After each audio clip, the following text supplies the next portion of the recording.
Item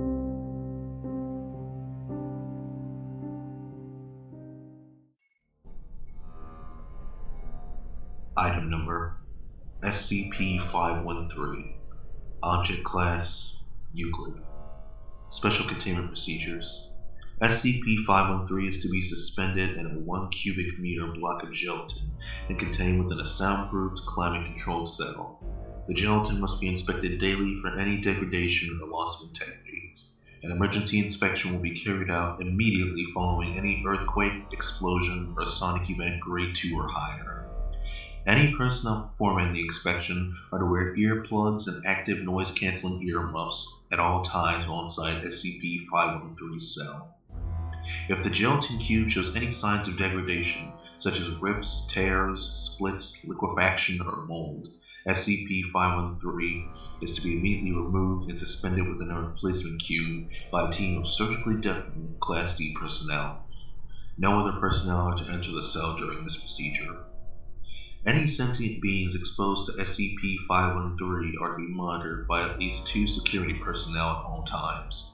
Under absolutely no circumstances may exposure victims be administered sedatives or allowed to fall unconscious.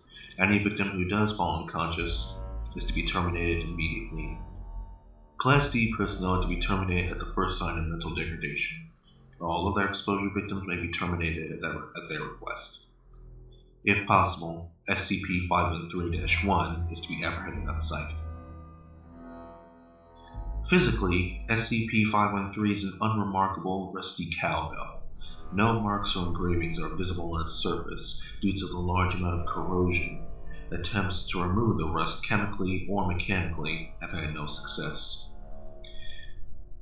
SCP-513 was recovered by Agent while carrying out Containment Reestablishment Procedure MOO at Site. SCP-513's clapper was held firmly in place by several strips of duct tape. A single scrap of paper was found along with SCP-513. Any noise produced by SCP-513 immediately induces strong anxiety in all sentient beings who hear it, regardless of their previous mental status. Exposure victims report feelings of being watched by an unseen entity and present elevated heart rates and blood pressure. Roughly 1 hour after exposure victims begin to catch glimpses of SCP-513-1 when opening doors, walking past mirrors, turning their heads, or performing any other action that results in a sudden change in visual perception. Upon being sighted, SCP-513-1 reportedly turns away and runs out of view before disappearing without a trace. Questioning of bystanders indicates that SCP-513-1 is invisible to those who have not been exposed to SCP-513. Sightings of SCP-513-1 occur every 14 to 237 minutes. This stalking behavior invariably causes extreme sleep deprivation, as victims are frequently disturbed by SCP-513-1's presence in their quarters. Victims that are able to fall asleep before SCP-513-1's appearance report being physically assaulted by it.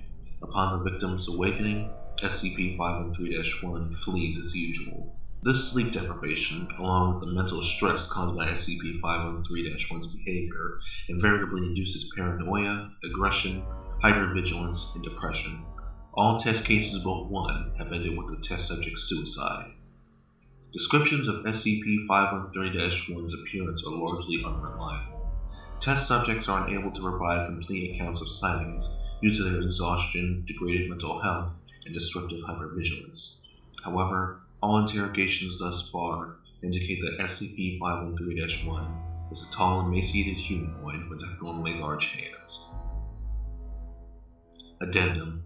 Text recovered from Site. You've seen it. Now he can hear you. You touched it. Now he can see you. Never ring it. If you hear it, he can touch you.